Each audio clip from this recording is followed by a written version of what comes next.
Assalamualaikum warahmatullahi wabarakatuh. Allahumma shalli wa sallim ala sayyidina Muhammadin walhamdulillahirabbil alamin. Yang sama kita hormati kita Habibana Habib Hamid Marfat. Semoga Allah sehat afiat, berkah umur, berkah rezeki, berkah ilmu. Jamaah sekalian, ibu-ibu, bapak-bapak, teman-teman jamaah Majlis Ta'lim Al-Hidayah, jamaah Majlis Ta'lim Istiqomah, semoga selalu Allah istiqomahkan dalam hidupmu. Pertama, saya haturkan terima kasih khusus pada Habibana yang alhamdulillah beliau dari Ambon ini baru pulang dari Ambon, Maluku. Masya Allah, mau hadir, nyempetin hadir, pengen hadir. Alhamdulillah beliau sehat bisa hadir ke tempat ini, Masya Allah. Terima kasih. Semoga ini buat semangat buat teman-teman yang kagak ngapa-ngapain di rumah. Ya, paham ya? Ya Allah, beliau dari Ambon ini. Lah kita dari Kadang Sambi, Prek ngaji. Iya, saya. Ya. Nah, terus yang kedua, saya minta doain di jamaah saya ada mau nikah besok hari Minggu.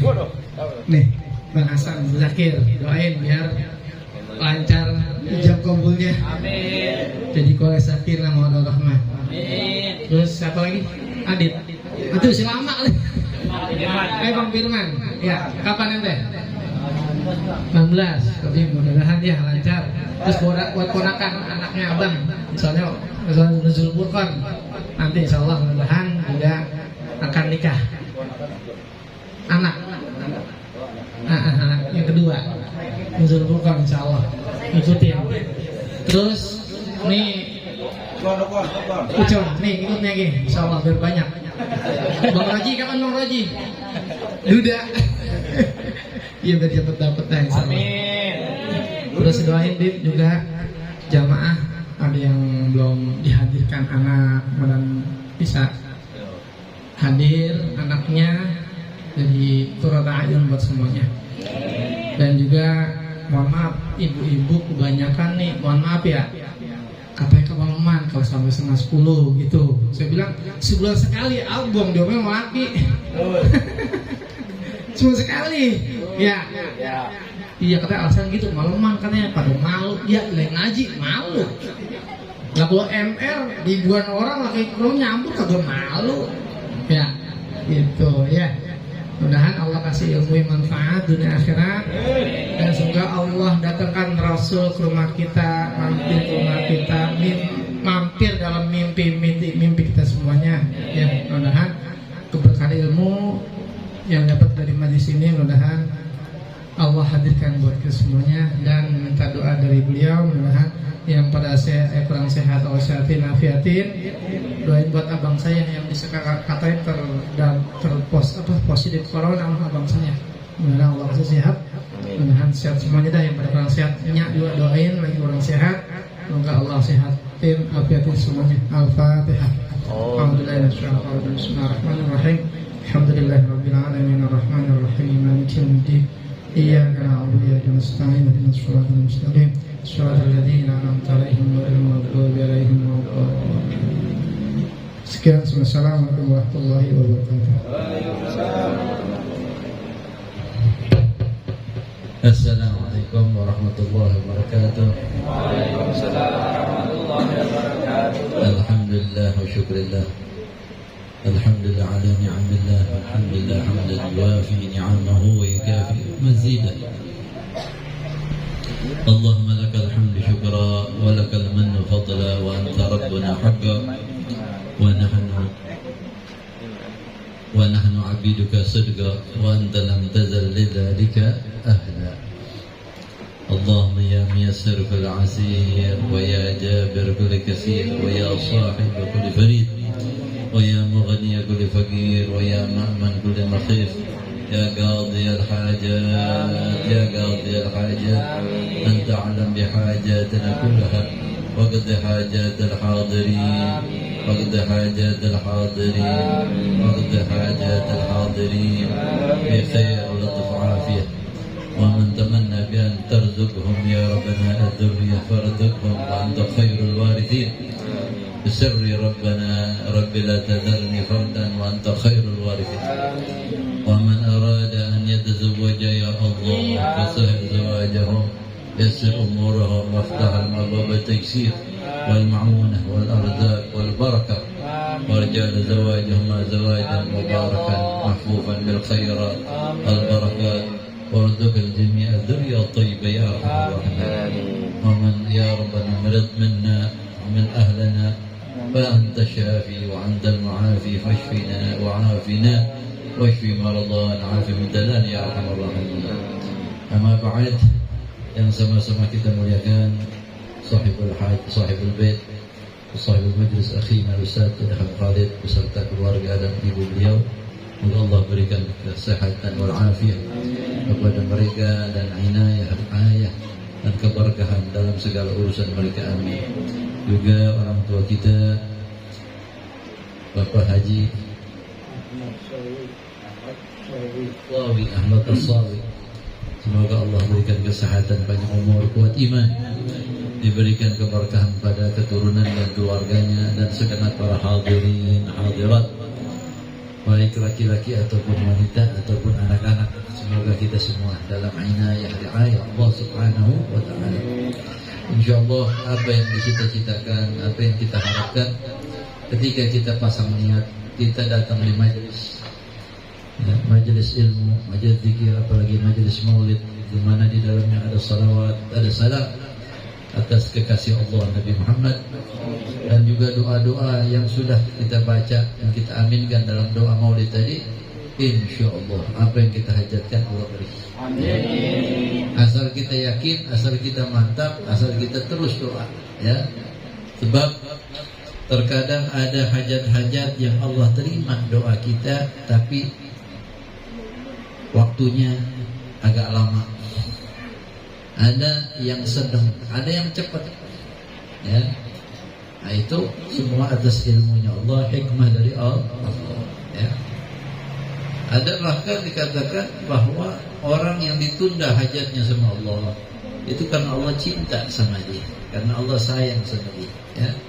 Bagaimana dalam hadis Rasulullah SAW katakan dalam hadis qudsi bahwa jika Allah mencintai seorang hamba, ketika hambanya itu sedang berhajat memohon kepada Allah, Allah perintahkan malaikat rezeki, dibilang jangan dulu kasih apa yang dia hajati, tahan dulu, ya. Doanya didengar sama Allah, Allah senang dengar suaranya, senang modal tadarru'nya, tapi Allah pengen lama mendengarnya, pengen sering dengarnya, ya. Maka tunda dulu, ya. Nah, itu berarti apa? Pasti ketika ada waktunya tiba, Allah akan memberikan secara betul-betul puas yang dapatnya, ya. Karena ditunda oleh Allah karena kecintaan Allah kepadanya, dan pasti Allah akan memberikan lebih daripada apa yang dia inginkan. Ada hamba-hamba Allah yang tidak disukai sama Allah, mungkin karena hatinya nggak bagus, ya. Ibadah-ibadah tapi hatinya suka benci kepada orang, mulutnya suka nyinyir sama orang dan sebagainya. Ada sifat-sifat batinnya yang kurang bagus bisa jadi, ya. Atau dia durhaka sama orang tua walaupun rajin sholat, rajin ibadah, ya. Atau dia zalim terhadap harta saudaranya, harta waris atau kerabat, ya. Ibadahnya Masya Allah, tapi zalimnya Masya Allah, ya. Rasa egonya dan sebagainya. Maka ketika berdoa sama Allah, Allah terkadang perintahkan kepada malaikat rezeki, segerakan hajatnya, karena aku tidak ingin mendengar suaranya, ya. Dan sebelum hajatnya diterima aja doa-doa terus. Allah bilang kasih buruan, saya nggak mau dengar suaranya, ya. Nah, jadi kalau kita punya hajat belum dikasih juga, padahal kita udah sering doa, ya. Pertama kita introspeksi dulu, barangkali kita ada yang kagak beres nih, ya.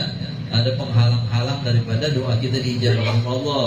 Bisa jadi karena kita putusan silaturahim sama keluarga, kita durhaka sama orang tua, ya.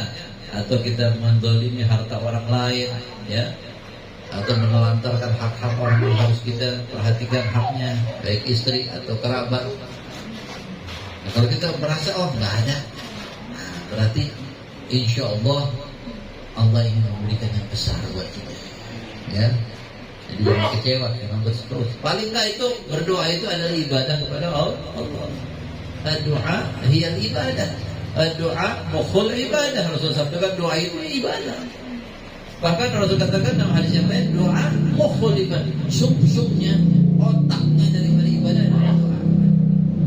Karena dalam salat, dalam puasa, dalam ngaji kadang kita ibadah, tapi tidak meresapi hakikatnya. Tapi ketika kita berdoa di situ, umumnya kita meresapi mana bahwa kita ini merendah kepada Allah.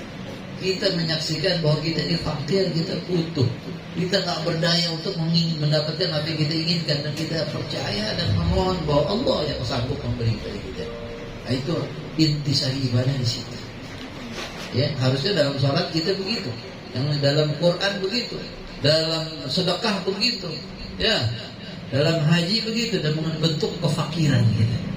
Ya ayuhan nasu antumul fuqara'u ila Allah. Wahai manusia, kalian adalah fuqara ila Allah, butuh kepada Allah. Tapi kan kenyataannya kita sholat ya sholat, nggak merasa kita betul-betul fakir dalam ibadah kita kepada Allah. Ya, kadang-kadang pengen buru-buru salam aja, pengen buru-buru keluar dari masjid. Ya, mana rasa butuhnya kita ibadah, mana persepat nikmatnya ibadah. Ya, nah jadi masalah doa terus ya. Perbanyak salawat Nabi, perbanyak la haula wala quwwata billah, perbanyak hasbuna untuk mempercepat doa kita. Ya, saya punya teman tuh ada orang alim, orang saleh, orang keturunan orang-orang besar. Ya. Namanya Habib Alwi Solo, Habib Alwi Al-Habsyi itu Sahibul Maulid Sebdurrah. Cicit. Ya, Habib Alwi bin Ali Habsyi.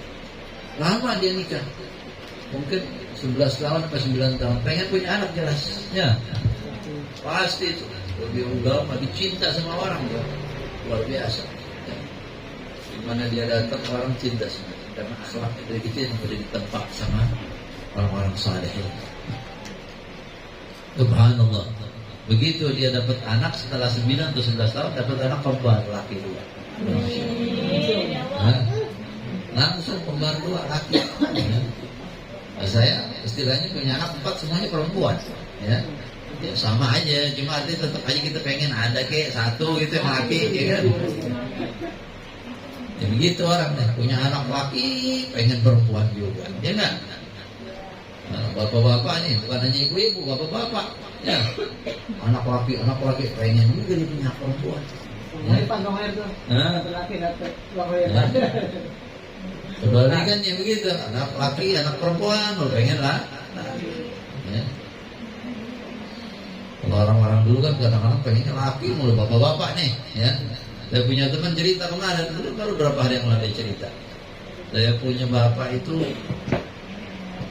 punya anak kalau nggak salah 9, 8 laki 1 perempuan, ya. Dia pengennya doa setiap hamil laki. Terakhir si istri bilang, udah deh saya pengen perempuan yang hamil ini, kenapa? Biar ada yang bantu saya di dapur. Ya sudah, nggak apa-apa kata ayah. Benar dapat perempuan. Mungkin karena suaminya rajin ngaji Quran, suka sedekah, jadi keinginannya diterima oleh Allah Subhanahu wa Ta'ala. Ya. Jadi insya Allah asal rajin ya. Tapi ya asbabnya boleh juga kita ke dokter, periksa kesehatan kita, ya kan? Saya punya family ada juga, dia nikahnya udah telat, mungkin udah 35 atau 40 kawin ke sepupu saya, ya. Dia bilang nikahnya udah telat 6 bulan nggak hamil istrinya, langsung dia periksa ke dokter. Ternyata betul ada infeksi, ya, di kandungan kemih, sehingga air laki itu ketika melewati mati, dia punya sel-selnya itu. Ya. Maka begitu kasih obat antibiotik atau obat dokter ya langsung hamil, sembuh besar. Ya. Jadi kadang-kadang ada sebab yang kecil yang secara zahir kita bisa ke dokter ya ketahuan. Selebihnya pasrahkan kepada Allah Subhanahu wa Ta'ala. Ya. Orang dulu kadang-kadang pakai cara mancing, ya. Mancing kan memelihara anak. Apakah ponakan ataupun siapa, ya.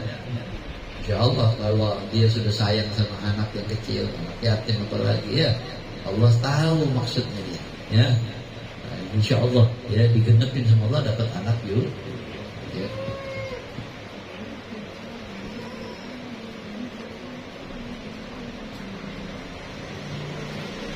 Tadi apa lagi ya? Hajatnya apa lagi tuh? Hah? Yang punya anak yang mau kawin ya? Iya. Yang kawin sudah alhamdulillah sudah berani melangkah, sudah melamar. Itu udah masya Allah, udah 2/3 itu. Bukan separuh jalan, udah 2/3 jalan gitu. Ya. Yang repot ini kan yang jadi masalah orang berani ngelamar apa kagak? Ya. Pacaran. Oh, ngomong orang duduk. Ya udah ngelamar, udah berarti insya Allah. Ya. Orang mau nikah itu dibantu sama Allah rezekinya. Ya. Ada 3 orang yang katanya dibantu sama Allah. Yang pertama orang mau nikah, dibantu sama Allah. Ya. Rezekinya berapa? Ya kerja juga gaji cuma 2 juta sebulan. Gimana? Bismillah. Ya. Nanti begitu waktunya insya Allah. Dan biasanya juga setelah nikah, asalkan dia ikhtiar, rezeki itu pelan-pelan kebuka. Kadang-kadang langsung ablak rezekinya. Ya. Umumnya orang kaya itu setelah nikah. Sedikit orang yang kaya sebelum nikah dibandingkan orang yang setelah nikah baru terbuka. Ya. Jadi istri juga membawa keberkahan. Ya. Apalagi istri yang sholat. Kalau istri yang kagak sholat yang repot. Ya. Terus apa lagi tadi? Ya. Orang yang dibantu rezekinya. Kenapa?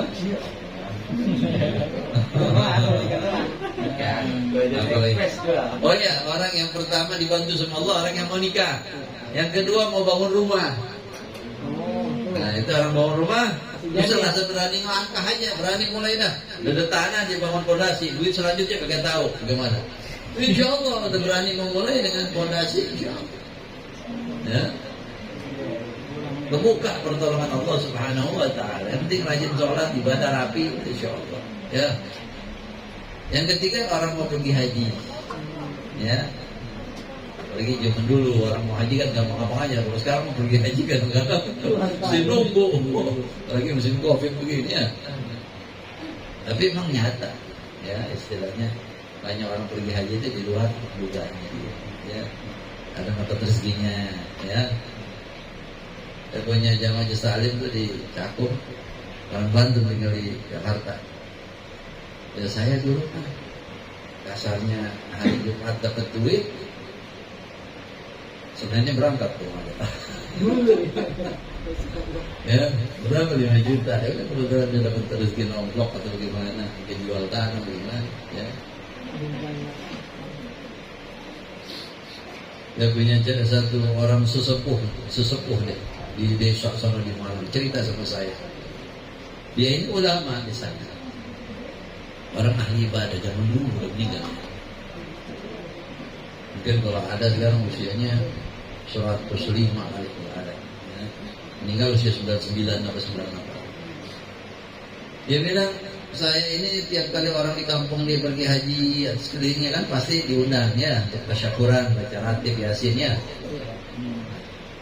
Wah, suruh ceramah bertahun-tahun begitu, sedangkan ekonomi memang pas-pasan. Tapi yang namanya orang Islam, ahli ibadah, ngerti ilmu agama kan pasti dia rindu pada Allah, pengen haji juga ya. Sampai sekali waktu dia udah nggak tahan ngomong di depan majelis ketika ceramah, doakan bapak-bapak tahun ini insya Allah saya pergi haji. Ya, orang itu ngomong gitu. Ada duit kagak ada. Saya saking udah pengennya hati, doakan saya insya Allah tahun ini pergi haji. Ya, itu bukan dibuat-buat, memang dari hati. Tiap tahun ceramah haji, subhanallah. Nanti orang-orang jamaah Haji Salimnya orang ini semua datang. Ustaz, Nyai, bener pengen haji. Ini saya kasih uang nih buat bantu-bantu. Dia, akhirnya dari amplop-amplop itu tercukup buat berangkat haji. Ini semuanya rezeki dari Allah, caranya beda-beda ya. Ada yang mungkin jual tanah, ada yang warisan, ada yang diajak orang pergi haji. Ya. Panggilan Allah Subhanahu Wa Taala. Orang-orang di Mekah itu katanya ada yang setiap kali musim haji dia pergi keluar Mekah.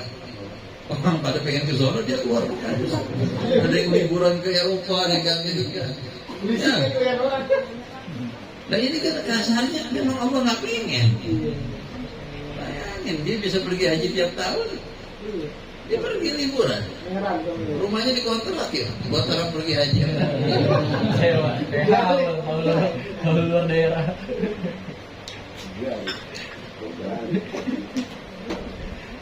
Hasilnya makanya kalau kita ini punya cita-cita mau pergi haji, punya rumah, mumpung masih muda nyicil doa. Bang, yang muda-muda belum kawin ya, atau baru kawin, nyicil doa dari sekarang. Ya Allah, sampaikan saya pergi haji. Ya kan? Banyak orang rata-rata pergi haji umur 40, 50. Lah dari sekarang doa 20 tahun masa kagak diterima. Ya kan? Yang pengen punya rumah bagus, doa. Ya. Yang pengen keturunan jadi anak-anak yang kiai, yang jadi ulama, jadi soleh, doa. Mumpung belum kawin atau baru kawin. Ya. Nanti Allah yang atur itu dengan sebab doa-doa kita Allah atur, Allah arahkan. Ada orang mendapat jodoh yang soleh, anak yang soleh, ya. Jadi yang gratis-gratis aja ini doa, ya. Tapi kadang-kadang orang kagak bergerak untuk minta kepada Allah Subhanahu wa Ta'ala. Nah kemudian untuk masalah keluhan ibu-ibu supaya nggak kemalaman, emang kadang ini penyakitnya saya emang kelamaan, ya. Itu penyakit saya lah, ya. Tapi gimana emang kalau ngajar kitab ini susah, ya. Setengah jam bagi saya itu hampir mustahil. Sebulan sekali, seminggu sekali aja susah. Ya. Kecuali yang pokoknya ngajar Safinah itu kita masih bisa tuh, karena poin-poinnya aja langsung di situ. Itu pun kadang kita butuh 45 menit, tapi masih bisa. Itu pun susah. Artinya betul-betul kita upayakan. Nah kalau ngaji kita kayak gini, ya Allah, satu fasalnya aja kadang butuh berapa minggu ini. Ya, nah kita sebulan sekali. Satu fasal kadang 3 bulan baru hatam. Ya. Nah, cuma kalau bisa memang ada jam ya kita bisa lihat. Kebetulan saya nggak bawa HP ya. Nah itu 9. 15. Ibu-ibu pengen ini jam berapa Bu? Jam 11 apa jam 10? Tengah 10 udah pas ya? Nah, 10 mau kecepetan bagi saya. 10. Ya, saya kagak mau, cuma ngomongnya kagak keluar ini. Kadang sih anak-anak muda ini yang rada telatan datangnya, jadi Bukan, memang artinya kita kan maulid, kita ada pembukaan dan sebagainya ya. Wajar. Tapi intinya ibu-ibu ingat, saya ingatkan lagi, kalau suami kagak ngasihin atau yang belum kawin bapaknya kagak ngasih, emang kagak boleh. Mau jam 7 kan, mau jam 8 kagak boleh hadir. Iya, ada suaminya juga. Tapi kalau kasih izin gimana pengajiannya kelar begini? Kalau dia rela kan enak, ya. Kalau banyak enggak ya, emang itu yang wajib. Ini kan sunnah ini. Ini kan ditahdir pengajian sunnah. Ya. Bismillahirrahmanirrahim. Kita teruskan pengajian kita daripada kitab Syama'ilun Nabi Muhammad SAW sampai kepada pembahasan tentang apa? Bulan kemarin tentang apa nih? Tentang nama-nama Nabi atau tentang nama ya? Tentang rupa Nabi belum ya? Pasal pertama sekarang fi jamali surat tentang indahnya, tampannya, bagusnya rupa Nabi Muhammad SAW. Rupa di sini bukan hanya muka ya, tapi susunan tubuhnya. Kadang-kadang ada orang ganteng, tapi ya pendek orangnya. Ya, ada orang cantik, tapi pincang. Ya, enggak, ini secara utuh keseluruhan tuh ya. Dari Nabi Muhammad. Kalau Nabi Mawahib dalam kitab Mawahib al-Dunia.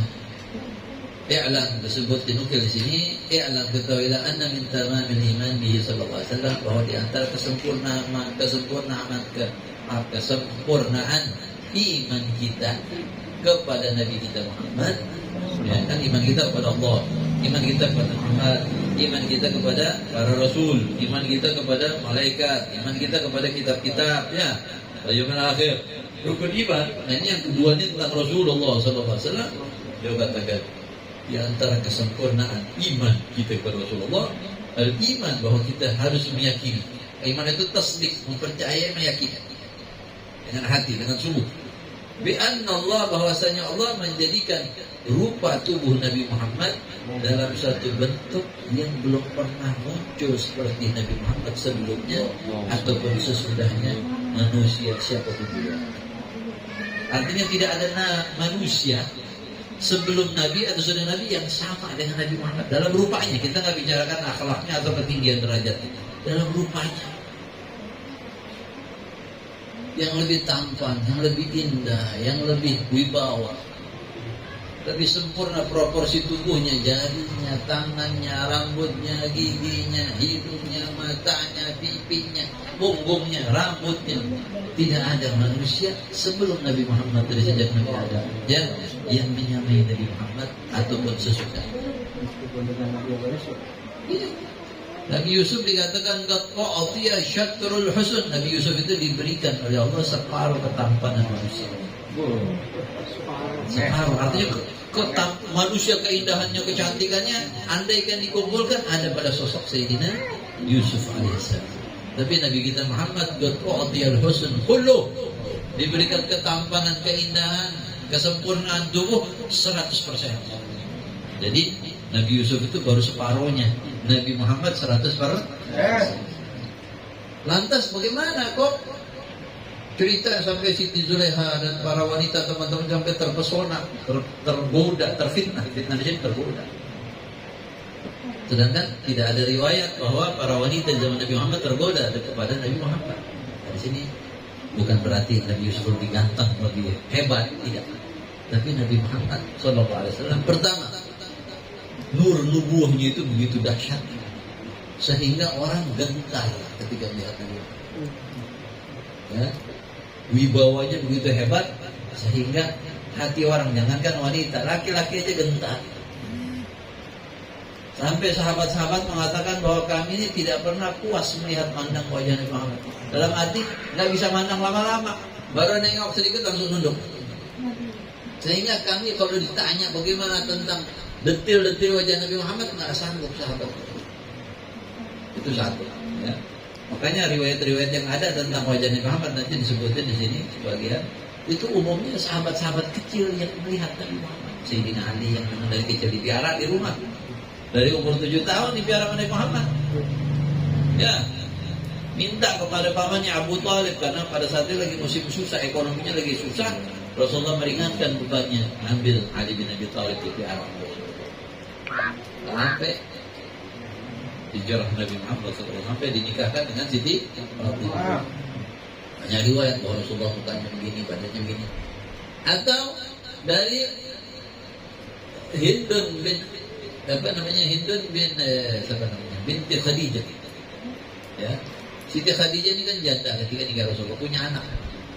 Ya, namanya Hindun. Hindun itu bisa nama laki, bisa nama perempuan, tapi sini laki. Jadi anak tirinya Nabi Muhammad ini. Ya, nah itu juga meriwayatkan.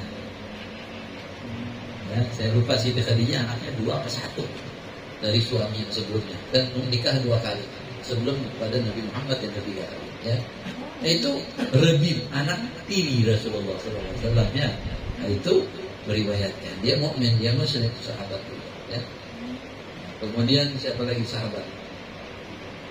Biasanya kecil-kecil, kemudian untuk dewasa itu yang cerita.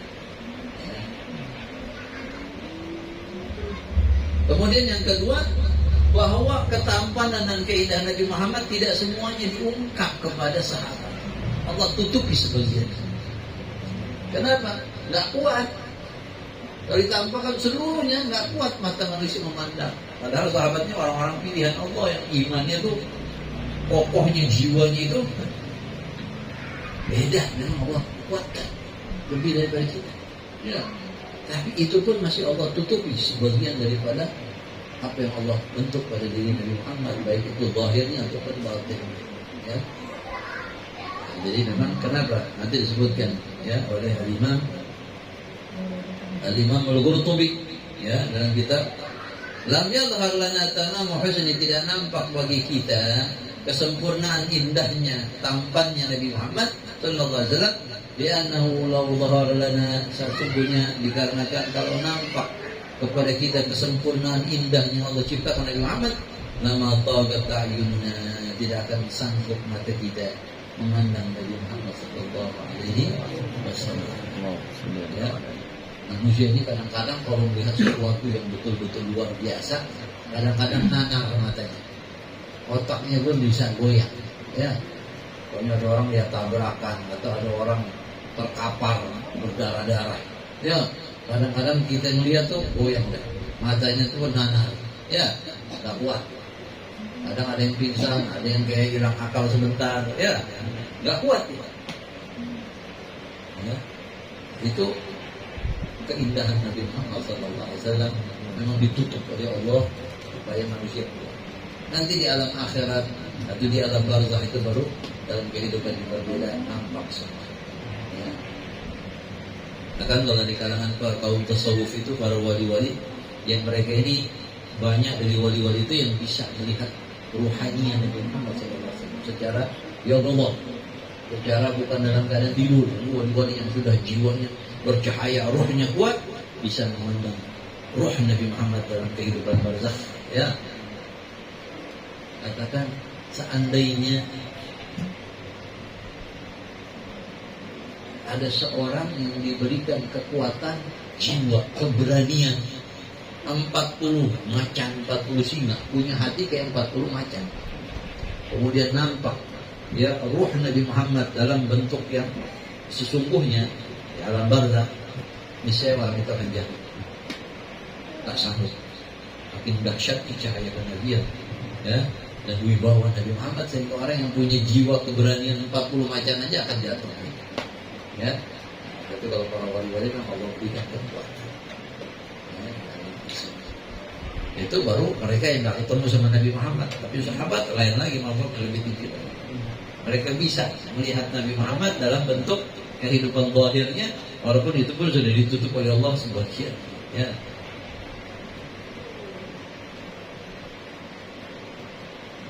Kayaknya Nabi Musa pun ketika minta untuk bisa memandang zat Allah, Allah tunjukkan pada Jabal, kalau gunung bisa melihat, sanggup, nggak hancur, kau bisa melihat. Artinya para nabi diberikan kekuatan. Tapi ternyata begitu Allah bertajalli kepada gunung, gunung itu hancur pun Nabi Musa pun pingsan. Kemudian minta maaf, minta ampun, meminta sesuatu yang dia nggak tahu.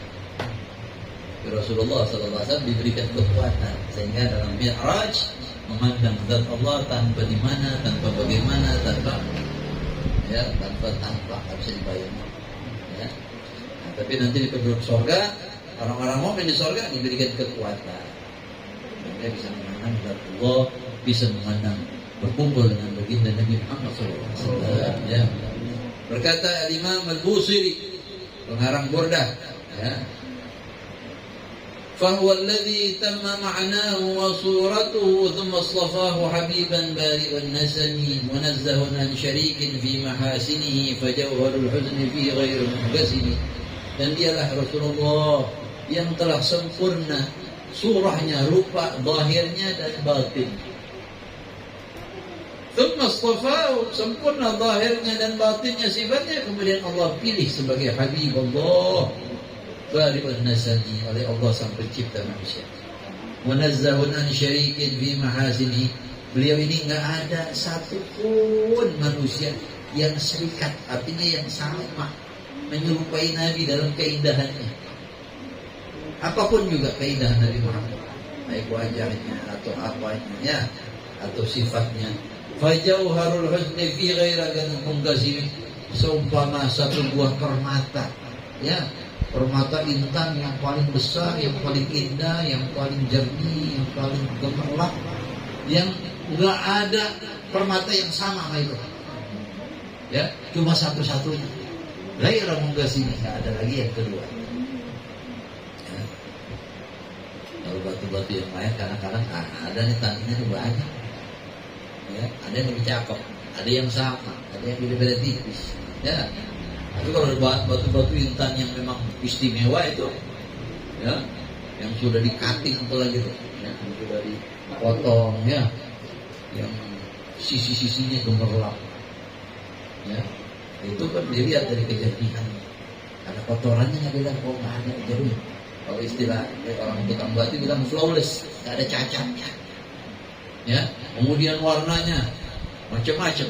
Ya, bahkan yang berlian tuh ada yang warna pink, ada yang biru, ada yang kuning, ada yang merah, ada yang jernih, nggak punya warna. Ya, hasil permata yang nggak ada tandingan. Ini perumpamaan buat Nabi kita Muhammad SAW. Karena Rasulullah SAW hasan begitu juga jasmani Rasulullah pun, badan Nabi Muhammad sangat indah. Ya, ini banyak riwayat, bukan satu rawi yang dikatakan. Diriwayatkan oleh sahabat Anas bin Malik radhiyallahu anhu, karena Rasulullah sallallahu alaihi wasallam laisa bil-tawil al-ba'in. Rasulullah ini, dan Anas bin Malik kan dari umur 10 tahun nih khidmat sama Nabi Muhammad. Ketika hijrah ke Madinah, ibunya nganterin anaknya Anas masih kecil umur 10 tahun. Ya Rasulullah, ini anak saya ini Anas cerdas, biarkan dia khidmat sama kamu ya Rasulullah. Rasulullah tuh ya, sering disuruh Rasulullah punya nganterin barang atau belanja apa ataupun memanggil sahabat. Ya, Anas bin Malik umur 10 sampai 20 didoain sama Nabi Muhammad. Ibunya datang lagi, ya Rasulullah udah khidmat, doakan ya khadimmu ya Rasulullah Anas ini, doakan. Hanya ibu saya anak kan. Rasulullah doakan dengan 3 atau 4 doa. Ya Allah, banyakkan umurnya, banyakkan rezekinya, banyakkan keturunannya, masukkan di surga. Lengkap, panjang umur, banyak keturunan, banyak harta, masuk surga. Ya, ini berkat khidmat sama Nabi Muhammad 10 tahun. Rasulullah wafat, Anas sudah umur 20 tuh. Atas ini Anas bin Malik, doa Nabi Muhammad ini Allah ijabahkan. Saya ini punya anak dan cucu begitu banyak, sampai ketika ada wabah taun, ada kolera, ya, bukan wabah COVID, bukan.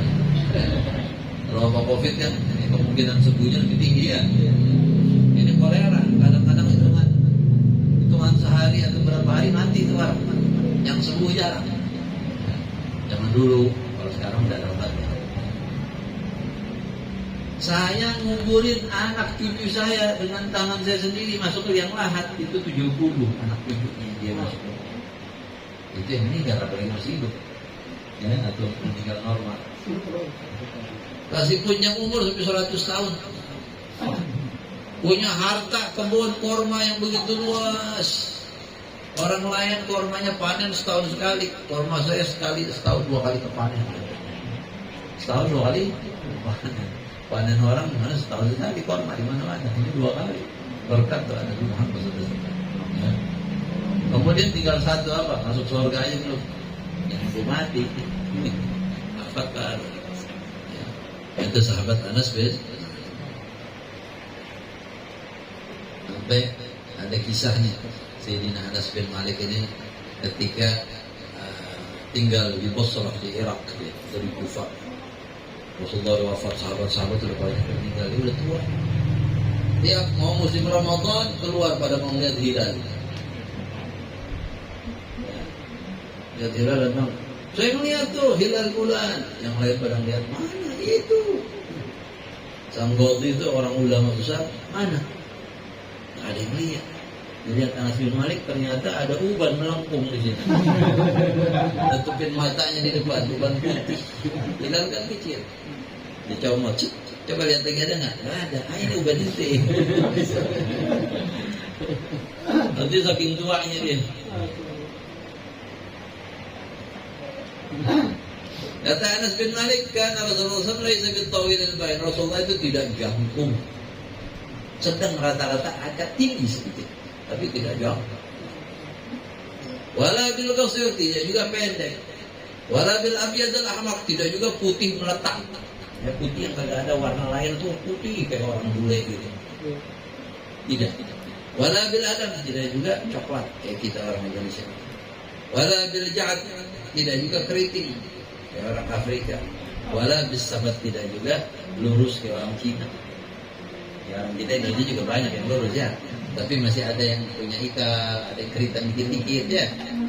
Walaupun umumnya orang-orang kita juga lurus. Ya. Tapi kalau Cina, udah lurus semuanya perasaan itu. Ya. Kalau orang Afrika, keriting semua. Jadi yang tengah-tengah ada. Ya. Jadi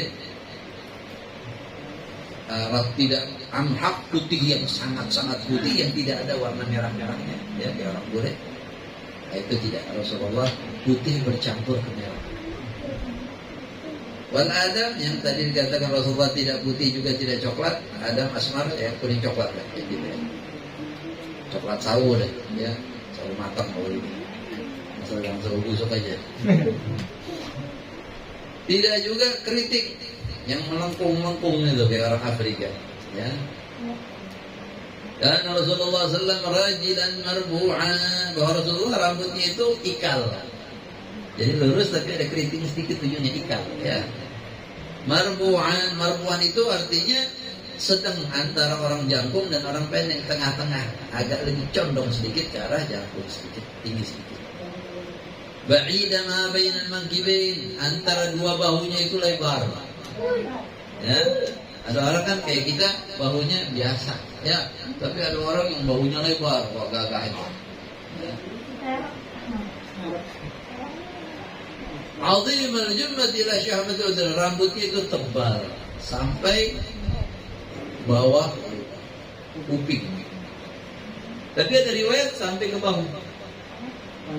Ada riwayat sampai setengah kuping. Ya namanya orang punya miara rambut kan beda-beda. Ya kan? Kita aja kadang-kadang kalau lama pakai tukang cukur, malas menunda ya sampai ke bahu. Ini juga panjang ya. Nah, Rasulullah sering antara pundak dengan kuping, ya, di bawah anak kuping atau sekali-sekali di sampai bahu. Cuma dirawat, ya, jangan kita gondrong-gondrong tapi kayak preman. Ya, makanya dikatakan Al-Habib Abdullah Haddad Shahibur Ratib itu beliau mengerjakan semua sunnah Nabi Muhammad yang ada dalam kitab-kitab hadis. Tinggal satu aja, yaitu miara rambut sampai bahu. Kenapa? Udah menjadi ciri orang-orang kagak beres, preman, penjahat, orang yang kagak sholat, ya. Jadi beliau tinggalkan itu. Tapi ketika beliau sudah sepuh, udah sakit-sakitan di kasur sebelum meninggal, rambutnya panjang sampai ke bahu. Ya, nah, jadi semua sunnah Nabi yang beliau tahu dari kitab sudah beliau praktekkan. Ya. Kemudian, ya jadi artinya kadang ada syiar-syiar yang dulu di zaman dulu dia tidak apa-apa atau pernah dikerjakan Nabi, tapi sekarang udah menjadi syiar orang-orang yang menyimpang, ya kita boleh tinggal itu. Ya.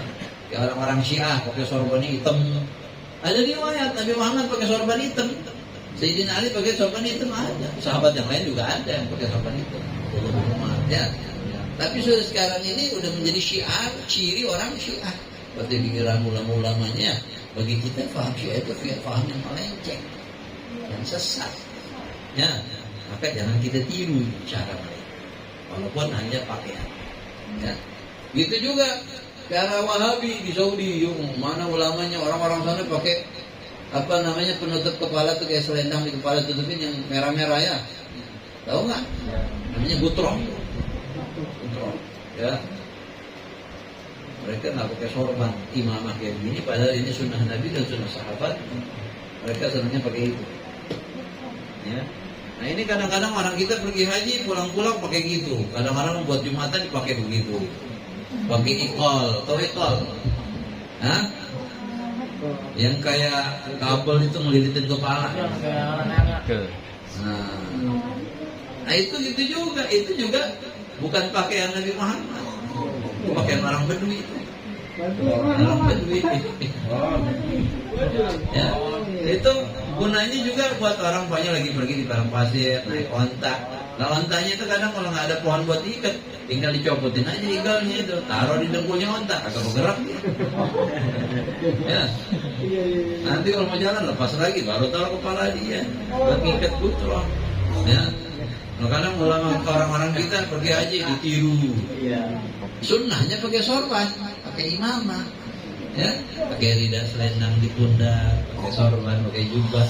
Tapi begitu memang fahamnya Wahabi bukan faham Ahlussunnah, ya mereka seolah-olah dipalingkan dari memakai sunnah Nabi Muhammad SAW. Ya. Artinya kita memakai gutroh juga boleh, tapi ya jangan yang warna merah-merah kotak-kotak dah. Yang putih polos atau warna lain, jangan warna yang sama dengan cirinya mereka. Ya. Kalau perlu ngaji itu ngaji Quran, jangan kita niru gayanya mereka dah. Ya. Umpamanya siapa? Sudes kan cara lagunya begitu tuh. Tapi dia datang ke Indonesia, kita dibidah-bidahin sama dia. Yang maulid, yang apa, yang dia bidah itu dia. Datang ke Indonesia berapa tahun yang lalu. Masuk ke orang majalah.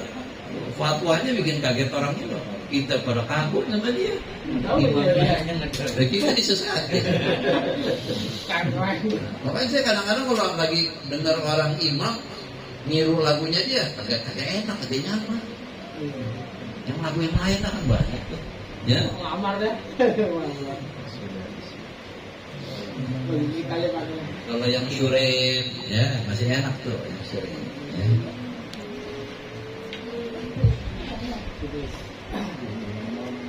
Imamnya yang paling apel warna putih. Putih yang paling disenangi Rasul. Bukan hanya imam, semua pakaian Rasulullah senang putih. Inna min khairi libasikum al-bid. Fakafinu bihi mautakum. Umumnya pakaian kalian yang paling bagus adalah yang warna putih. Maka Rasul perintahkan kafan mayat juga kalau bisa putih. Walaupun boleh sebenarnya.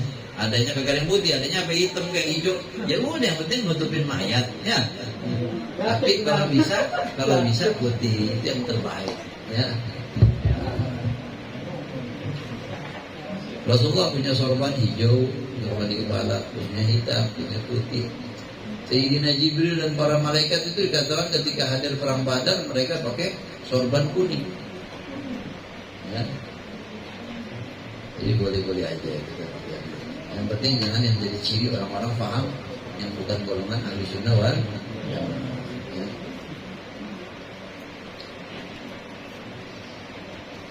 Karena Rasulullah SAW syathanal kafain, bahwa tapak tangan Rasulullah itu tebal, kaki juga tebal. Ya, adalah kan tapak tangannya kurus atau tipis. Ya, Rasulullah tebal.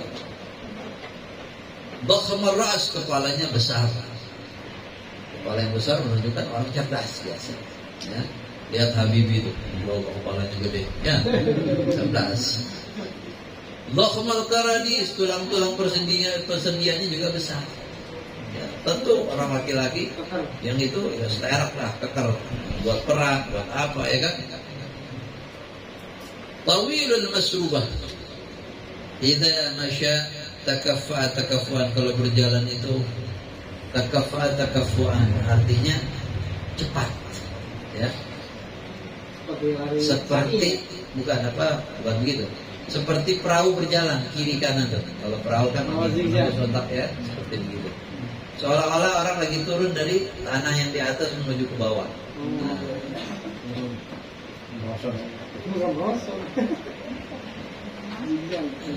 jadi cepat. Wasabab ya ka'annama yanhattu min sabab, dalam maulid dikatakan wa idza masya fa ka'annama yanhattu min sabab, kata kali. Kalau berjalan seolah-olah beliau sedang turun dari tempat yang tinggi ke bawah. Ya. Padahal tanahnya datar, tapi seperti begitu jalan. Sehingga sahabat pun kadang-kadang mau ngikutin Nabi Muhammad mesti setengah lari kadang-kadang kalau Rasul lagi jalan. Ya. Rasul jalan biasa aja, sahabat mesti agak cepat gitu supaya dia jalan. Seolah-olah bumi itu dilipat buat Rasulullah SAW. Ya. Saya punya guru tuh, Abdul bin Habib begitu juga tuh kalau di jalan. Kalau kita pas lagi mau ziarah kadang-kadang jalan kaki lama, itu jalannya kita mesti setengah lari kadang-kadang. Ya. Menunjukkan arti orang yang bukan pemalas, ya kan? Kadang ada orang jalannya ya nyeret bahkan kadang-kadang sendal ya. Santai. Ya. Kayak otak lagi jalan santai. Ya. Menoleh di kanan, nengok kiri, nengok kanan, kayak kipas angin. Sebenarnya ada hewan-hewan yang jalannya itu bagus, seperti kucing, jalannya anggun. Ya, saya ingat satu ulama, kita jalan kalau hadir sholat Jumat ya disuruh kita jangan terburu-buru, tapi jalan yang bagus yang anggun, nggak tergesa-gesa. Seperti dikatakan seperti kucing, jalannya kan anggun. Asal jangan ada anjing aja di belakang.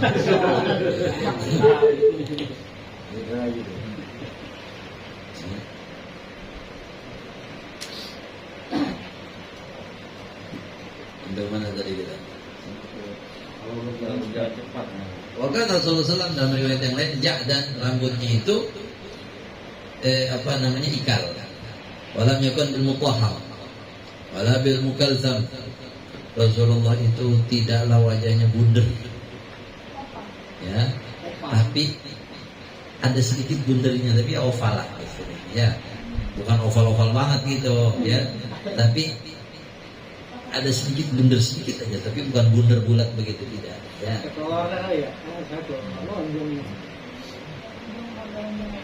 Kadang-kadang sahabat menyerupakan Rasulullah seperti matahari, seperti bulan, tapi jangan dipahami bahwa itu seperti bulatan. Ya, orang kan ada orang mukanya bulat, ya, tidak. Rasulullah ada sedikit bulat, tapi bukan bulat. Ya. Bahkan Nabi wajib tadbir, nah ini di wajahnya ada sedikit kebundaran, ya, tapi tidak bundar. Abyad musyarrah, putihnya itu bercampur dengan warna merah. Ya. Terutama di anggota tubuh yang terbuka karena matahari.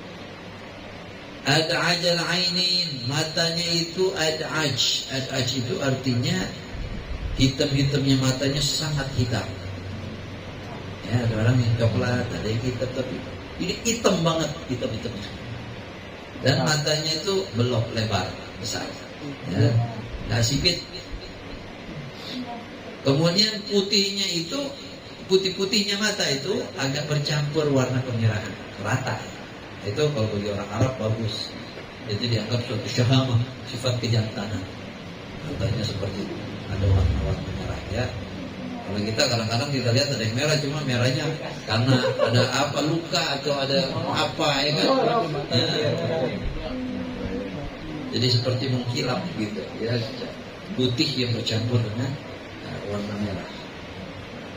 Dan itu disebutkan dalam kitab-kitab Taurat atau Injil tentang Nabi Muhammad, Nabi akhir zaman, sifat-sifatnya rinci. Hidungnya bagaimana, matanya ada warna-warna merahnya, ya kan?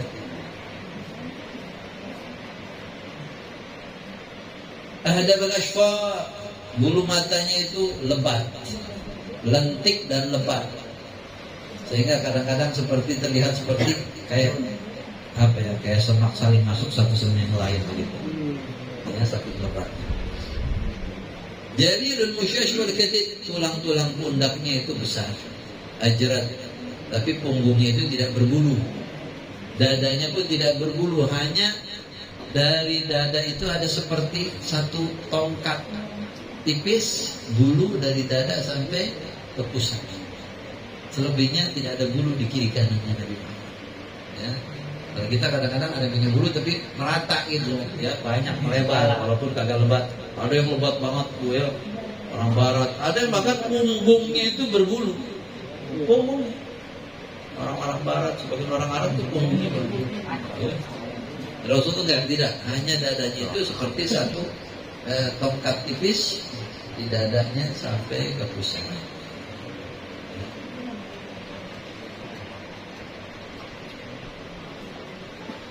Dalam masa syatul kafir dan idza masya, kalau beliau berjalan taqalla, berjalan cepat seolah-olah turun dari tempat yang tinggi. Wa idza iltafata ma'an, kalau lagi menoleh, umpamanya dipanggil, ya Rasulullah. Rasulullah menoleh bukan dengan muka, tapi seluruh badannya berputar menghadap orang yang manggil. Nah, itu kan penghormatan adab yang luar biasa, ya. Nah, kita kagak ada yang begitu. Panggil noleh, enggak perlu. Ya. Terus kalau Rasulullah kalau lagi menunjuk sesuatu, mengisyaratkan sesuatu dengan semua jarinya, ya, semua jarinya ini terbuka, menunjuk. Kalau kita kan dengan telunjuk. Kalau orang Jawa pakai jempol, dibalikinnya. Rasulullah dengan seluruh tangan.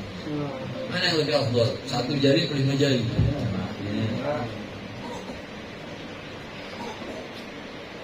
Baina katifi khatamun nubuwah, di antara 2 pundak Rasulullah, 2 teliang tulang belikat Rasulullah di belakang punggung itu ada stempel kenabian, khatam nubuwah. Semua nabi itu ada khatamnya, ada stempel. Cuma kalau para nabi itu semuanya umpamanya di sebelah kanan, nah Rasulullah sebelah kiri, atau kebalikannya, para nabi semuanya stempelnya sebelah kiri, Rasulullah sebelah kanan. Bentuknya itu seperti daging tumbuh yang seperti telur merpati, maksudnya sebesar itu, agak bulat, sekelilingnya ada bulu-bulu dan bercahaya. Ya, itu distempel. Makanya Sayyidina Salman Al-Farisi ini sahabat Rasulullah dari negeri Persia, negeri Iran. Ya, orang Persia ini menyembah berhala. Bukan berhala, api. Bapaknya Salman ini termasuk tokoh agama. Dia yang menjaga api sembahan mereka itu jangan sampai padam. Jadi suatu kemuliaan katanya pangkat tersebut. Jadi kasarnya tuh api yang disembah, yang disiapin terus kayu bakarnya, ya kan? Dikipas kalau memang udah mau padam, kayu. Pokoknya 24 jam nggak boleh mati. Kenapa ini Tuhan mereka? Nah, bahkan ada api-api yang di Persia itu 1000 tahun tidak pernah padam, bayangin. 1000 tahun dijaga. Bukan yang kayak dikas di mana tuh daerah mana bocor ya, bukan. Api dari kayu, cuma dijaga 1000 tahun mereka. Ya, Tuhannya mereka Majusi. Nah ini tentu ada api-api yang lain yang dipelihara oleh yang punya kampung-kampung, daerah-daerah tertentu ya. Nah Salman Al-Farisi ini sahabat anak yang sangat disayang sama bapak. Sampai kasarnya kagak pernah keluar rumah. Sedangkan bapaknya orang kaya punya kebun. Jadi kalau dia lagi kontrol kebun, ya, buru-buru balik, sayang sama anak. Ibu-ibu ya. Ibu dulu, kalau ibu sekarang masih baik anak. Sekali waktu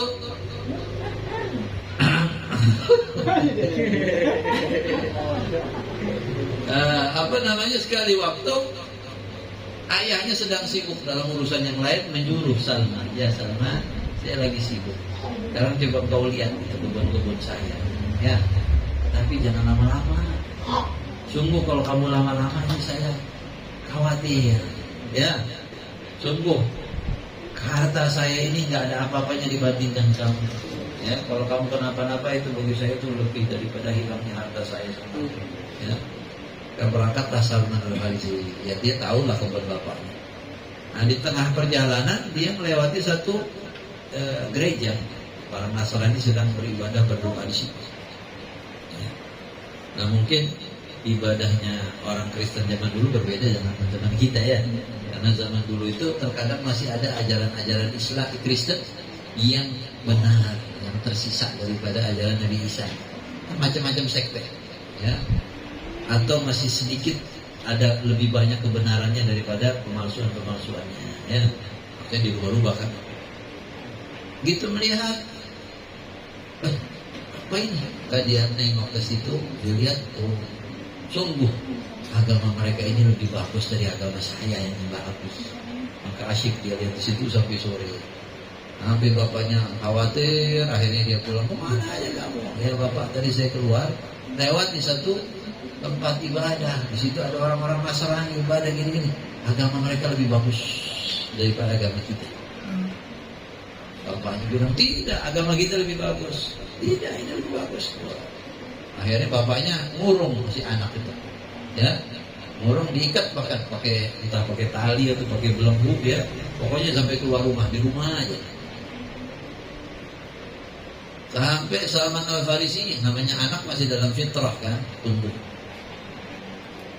Dia mungkin lewat jendela nanya-nanya sama orang yang lewat, ya kan? Ketika ada rombongan orang dari asing pergi kafilah ke negeri mereka, dia buru-buru kabur, lepasin katanya keluar rumah, nyamperin, ya, sambil mengatakan, di mana tempatnya agama kalian pusatnya? Oh di mana? Di Damaskus. Antar saya ke sana, ini saya punya harta beberapa, antar, ya. Berangkatlah, ikut sampai ke Damaskus, nyari mana gereja di sana. Maka dia datang kepada pemimpin gereja, pendetanya, saya mau khidmat di sini. Saya mau ikut ibadah bersama kamu, ya. Orang mau khidmat gratis lagi. Ya udah silakan, kata pendetanya. Ternyata pendetanya pendeta korup, ya. Kalau ceramah anjurin orang sedekah, nanti duitnya disimpan buat dia, ya. Benci banget Salman Al-Farisi, wah gak benar nih orangnya. Tapi dia khidmat tetap sampai meninggal itu pendeta. Begitu meninggal, masyarakat penduduk Kristen langsung, ya, menghormati kalau dia bikin penguburan yang mewah dan sebagainya, didoain. Kata Salman, lah ini orang korup. Dari mana itu ngomong? Ini di bawah gereja ini ada 7 gentong isinya harta-harta kalian, emas, perak, duit banyak. Mana? Tunjukin masalah di bawah gereja. Kurang ajar. Ternyata pendeta korupsi. Akhirnya entah mayatnya diapain itu, ditelantarkan atau bagaimana ya. Akhirnya mereka panggil satu pendeta yang soleh untuk tinggal di situ mengajar mereka. Ternyata Salman, ini ternyata orang yang ahli ibadah, orang yang zuhud, yang baik, sampai cinta betul Salman kepada pendeta. Masih mengamalkan ajaran Nabi Isa yang asli. Sampai mau meninggal, Salman Al-Farisi nanya, kau tahu, kau akan sedikit lagi meninggal. Kau pesan saya kepada siapa orang yang seperti kamu? Saya tidak tahu ada orang yang seperti saya dalam arti menjalankan agama yang benar nih. Kristen banyak tapi udah banyak berubah. Tapi beliau masih mengikuti jalan yang benar. Kecuali teman saya pendeta fulan di kampung sana aja. Begitu meninggal, dia berangkatlah Salman Al-Farisi cari itu negeri yang lain, khidmat. Datang ketemu pendeta itu bilang, saya dipesan ini, silakan kamu tinggal di sini kata pendeta. Ternyata sama, orang ahli ibadah, orang yang zuhud, yang banyak sholat, banyak ini. Sampai bertahun-tahun mau meninggal, pesan kepada siapa? Kata pendeta, saya tidak tahu lagi orang yang seperti keadaan kami ini kecuali fulan di negeri Aburia. Berangkat setelah meninggal. Sampai berkhidmat sampai mau meninggal, siapa? Oh, saya tidak tahu lagi siapa-siapa. Ya, saya tidak tahu lagi ada orang yang mengikuti ajaran seperti kami ini, tidak tahu lagi. Ada Kristen yang sudah berubah-ubah. Mengatakan Tuhan itu 3, anak Tuhan, ini Tuhan. Tapi sebentar lagi datang zaman Nabi akhir zaman. Ya, maka engkau kalau panjang umur akan mendapati Nabi itu. Nah, sifatnya begini. Ya, sifat-sifatnya dia tinggal di negeri yang banyak pohon kormanya di antara gunung-gunung batu. Ada batu-batu hitam di antara kampung mereka. Madinah maksudnya. Kemudian sifat orang tersebut, Nabi tersebut, bahwa dia tidak menerima zakat, tidak mau makan harta zakat, tapi menerima hadiah. Sedekah sama zakat tidak mau, tapi hadiah mau. Dan di belakang punggungnya ada cap kenabian. Ya. Maka Salman Al-Farisi pun pergi ke negeri Arab, dia jual itu. Ya. Dia tawarin kafilah. Siapa ini? Saya punya unta, kambing kerbau atau sapi berapa ekor? Saya punya harta, antarin saya ke negeri Arab. Karena bilang negeri Arab. Ternyata sama kafilah tersebut dijual dia jadi budak. Sapinya diambil terima, uangnya diterima, di tengah jalan dijual dia. Ya, sama orang Yahudi yang jadi budak. Mau bilang apa? Ya. Sampai kebetulan ada sepupu atau keponakan dari si Yahudi ini yang dari kota Madinah datang berbunyi.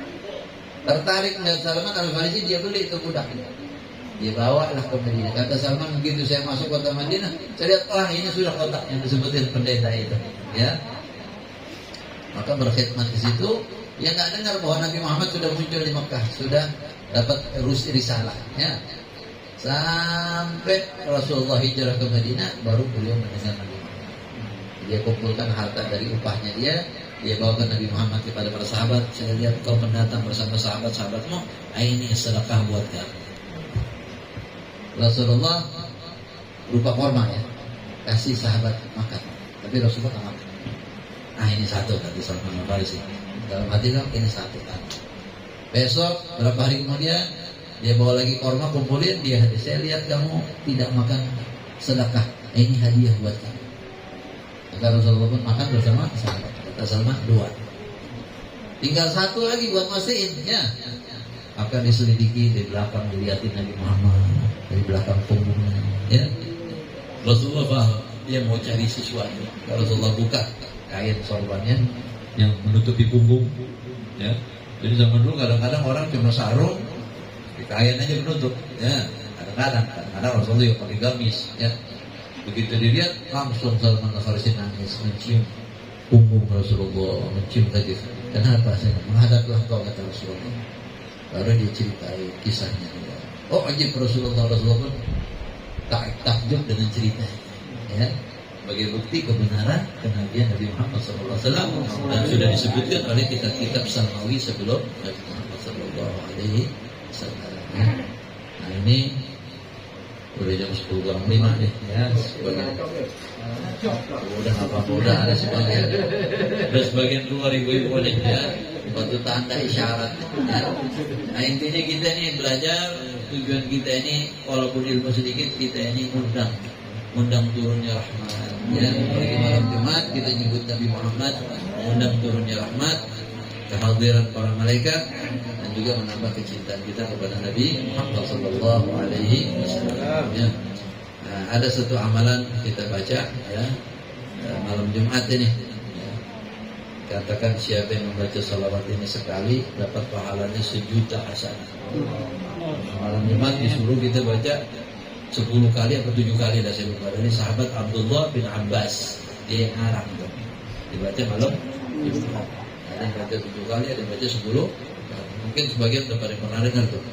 Allahumma ya da'imal fadli 'alal bariyah ya basital yadaini bil 'atiyah ya sahibal mawahibis saniyah salli wa sallim 'ala sayyidina Muhammadin khairil wara sajiyah waghfir lana ya dal 'ula fi hadhihi al-lailah. Ya, udah saya ikut baca, nanti diikutin ya. Bismillahirrahmanirrahim. Bismillahirrahmanirrahim. Allahumma ya daimal fadli 'alal bariyah ya sahibal mawahibis saniyah ya basital yadaini bil 'atiyah salli wa sallim على سيدنا محمد خير الورى سجية واغفر لنا يا ذا العلا في هذه الليلة اللهم يا دائم الفضل على البرية يا باسط اليدين بالعطية يا صاحب المواهب السنية صل وسلم على سيدنا محمد خير الورى سجية واغفر لنا يا ذا العلا في هذه الليلة اللهم يا دائم الفضل على البرية يا صاحب المواهب السنية يا باسط اليدين بالعطية صل وسلم على سيدنا محمد خير الورى سجية واغفر لنا يا ذا العلا في هذه الليلة اللهم يا دائم الفضل على البرية يا باسط اليدين بالعطية يا صاحب المواهب السنية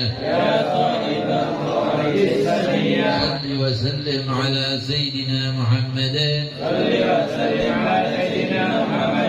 خير الورى سجية واغفر لنا يا ذا العلا في هذه الليلة اللهم يا دائم الفضل على البرية يا باسط اليدين بالعطية يا صاحب المواهب السنية صل وسلم على سيدنا محمد خير الورى سجيا واغفر لنا يا ذا العلا في هذه الليلة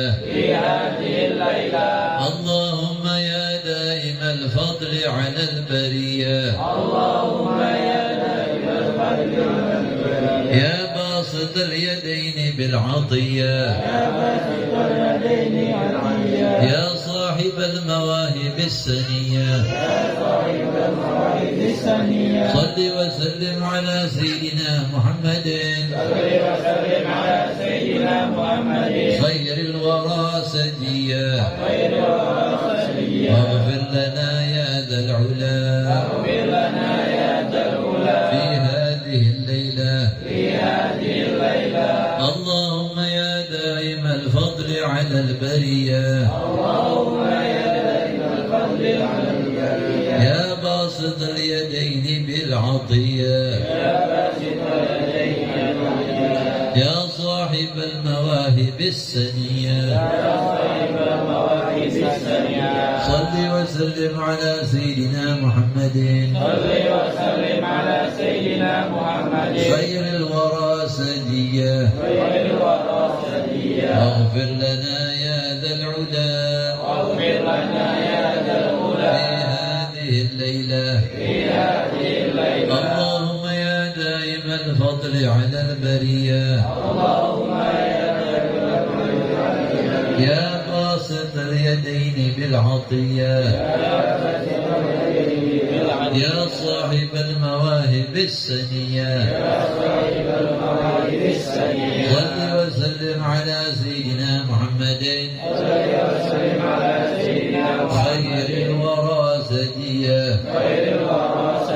واغفر لنا يا ذا العلا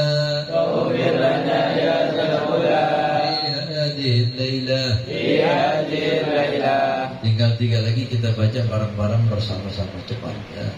Allahumma ya daimal fadli ala al-bariyah. Ulang lagi.